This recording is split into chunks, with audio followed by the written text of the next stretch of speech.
Hello students, आज के video में मैं आप लोग को एक्सप्लेन करूंगा एक्सरसाइज 12.2 का क्वेश्चन नंबर 5। हम लोग क्लास 10 मैथ्स का चैप्टर 12 कर रहे थे, that is area related to circle. इसके पिछले वीडियो में मैंने आप लोग को एक्सरसाइज 12.2 का क्वेश्चन नंबर 1 से लेके 4 तक जो भी क्वेश्चन था वो सारा क्वेश्चन मैंने आप लोग को डिटेल में एक्सप्लेन कर दिया है, ठीक है। और इसी के साथ साथ मैंने आप लोग को दैट इज क्लास 10 मैथ्स का एक चैप्टर 12 का एक्सरसाइज 12.1 का जो भी क्वेश्चन था और जितना भी एग्जांपल क्वेश्चन था वो भी सारा एग्जांपल क्वेश्चन मैंने आप लोग को एक्सप्लेन कर दिया है, ठीक है। तो अगर आपको चैप्टर 12 से रिलेटेड हर एक क्वेश्चन अगर आपको अच्छे से सीखना है तो आप लोग उसको मेरे यूट्यूब चैनल में जाकर उसको देख सकते हो, ठीक है। मैंने चैप्टर 12 का प्लेलिस्ट बना के उसको अपलोड कर दिया है, ठीक है। इसी के साथ साथ मैंने क्लास 10 मैथ्स का जितना भी चैप्टर था हर एक चैप्टर का मैंने प्लेलिस्ट बना के उसको अपने यूट्यूब चैनल में उसको अपलोड कर दिया है, ठीक है। तो अगर आपको हर एक चैप्टर का हर एक क्वेश्चन अगर आपको अच्छे से सीखना है तो आप लोग उसको मेरे यूट्यूब चैनल में जाके उसको देख सकते हो, ठीक है। तो स्टार्ट करता है क्लास। यहाँ पे हम लोग को एक्सरसाइज 12.2 का क्वेश्चन नंबर 5 में दिया गया है in a circle of radius 21 centimetre. एक सर्कल दिया गया है, दैट इज ये मान लेते हैं सर्कल, ठीक है, जिसका जो रेडियस है वो कितना दिया, दैट इज 21 सेंटीमीटर, ठीक है। An arc subtend an angle of 60 degree. तो यहाँ पे एक 60 डिग्री एंगल बन रहा है सेंटर पे, ये मान लेते 60 डिग्री एंगल, ठीक है। तो यहाँ पे एक आर्क बन रहा है, ये वाला आर्क, ठीक है। अब उसके बाद क्या बोला, at the centre find number 1 the length of the arc. तो हमें क्या करना है, 60 डिग्री एंगल में कितना लेंथ का आर्क बन रहा है, ये वाला आर्क, ये हम लोग को फाइंड करना है, ठीक है। और दूसरा क्या फाइंड करना है, area of sector form by the arc. ये आर्क, ये सेक्टर जो बनाया ये कितना एरिया तक बनाया वो फाइंड करना है, ठीक है। और इसी के साथ साथ हम लोग को ये भी फाइंड करना है area of the segment form by the corresponding code. तो अगर हम लोग एक कोड ड्रॉ करते हैं यहाँ पे सपोज एक कोड हो गया, तो ये कोड क्या करेगा, यहाँ पे एक माइनर सेगमेंट बनाएगा, ठीक है। ये वाला इसको हम लोग क्या बोलते हैं, माइनर सेगमेंट। तो ये माइनर सेगमेंट का भी एरिया निकालना है, ठीक है। मैं फिर से बता रहा हूं, यहाँ पे हम लोग को एक सर्कल दिया है जिसका रेडियस 21 सेंटीमीटर है। यहाँ पे सेंटर पे एंगल बन रहा है कितना, 60 डिग्री।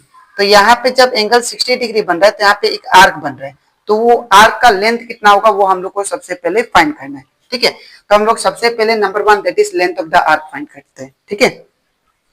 तो यहाँ पे सबसे पहले गिवन लिख लेंगे हम लोग। तो गिवन क्या दिया, that is radius of circle that is R equal to कितना, 21 सेंटीमीटर, ठीक है। और एंगल कितना दिया है, angle that is theta equal to 60 degree, ठीक है। और हमें फाइंड क्या करना है, नंबर 1 उसको लिख लेते हैं, that is length of the arc. तो हम लोग जानते हैं, मैंने आप लोग को इंट्रोडक्शन पार्ट में समझाया था, लेंथ ऑफ द आर्क का फॉर्मूला क्या था, that is theta by 360 degree into 2 pi R. By using that formula हम लोग क्या करेंगे, लेंथ ऑफ द आर्क निकालेंगे, ठीक है। तो यहाँ पे थीटा का वैल्यू कितना है, तो थीटा का वैल्यू 60 है, तो यहाँ पे 60 हो जाएगा। और नीचे कितना दिया, 360 डिग्री, ठीक है, इंटू 2 का 2 इंटू पाई का वैल्यू कितना, 22/7 इंटू रेडियस कितना दिया है, तो रेडियस हम लोग को 21 दिया है, तो 21 लिख लेते हैं। अब यहाँ पे देखिए 0 से 0 कैंसिल हो जाएगा और ये 6 6 कितना हो जाएगा, 36, क्लियर। अब यहाँ पे 7 3 कितना होता है, 21, ये कैंसिल हो जाएगा 7 से, ठीक है। और ये तो यहाँ पे क्या बचेगा मेरे पास, ऊपर 1 नीचे 6 इंटू, और ये कितना होगा, 2 इंटू 22 इट बिकम 44 इंटू फिर कितना 3। तो यहाँ पे देखिए 3 2 जा 6 कैंसिल हो जाएगा और 2 22 जा 44 ये भी कैंसिल हो जाएगा। तो मेरे पास कितना आ गया, दैट इज 22 सेंटीमीटर का that is length of the arc है, ठीक है। तो ये आ गया हम लोग का पहला नंबर का आंसर। अब हम लोग दूसरा निकालते हैं। दूसरा क्या बोला है कि एरिया ऑफ सेक्टर निकालने के लिए, ठीक है। तो देयरफॉर यहाँ पे नंबर 2 निकालते हैं हम लोग, that is area of sector formed by the arc.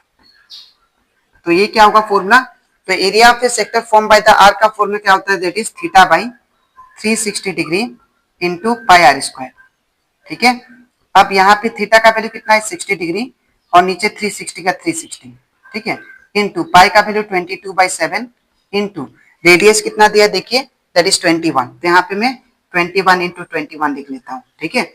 अब यहाँ पे देखिए 0 से 0 कैंसिल, 6 6 36 ये भी कैंसिल हो जाएगा, ठीक है। और 7 3 21 ये भी कैंसिल हो गया, तो मेरे पास क्या बचा 1/6 बचा इंटू, अब यहाँ पे क्या बचा 22 इंटू 3 इट बिकम 66 इंटू 21। अब यहाँ पे 6 11 का कितना होता है 66, तो यहाँ पे कितना बचा 11 इंटू 21 बच गया, ठीक है। अब 21 इंटू 11 करते हैं तो ये कितना होगा 1 2 1 2 1 दैट इज 3 231, तो ये कितना आ गया दैट इज 231 सेंटीमीटर का स्क्वायर। तो ये आपका क्या आ गया that is area of a sector form by the arc, ठीक है। अब हम लोग थर्ड निकालते हैं that is area of segment निकालते हैं, ठीक है। तो number third area of segment, area of a segment formed by the corresponding chord, formed by corresponding chord।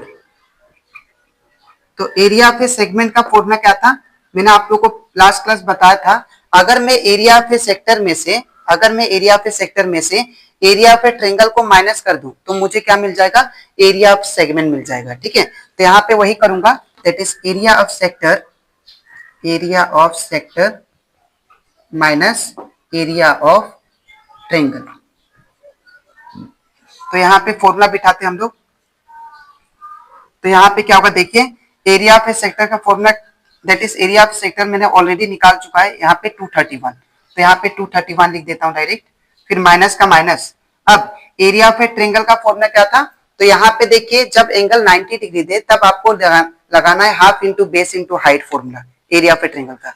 जब एंगल 90 के अलावा दे, कोई दूसरा 90 को छोड़ के दूसरा एंगल दे, तो आपको ये फॉर्मूला लगाना है, that is √3/4 into that is side का स्क्वायर, ठीक है।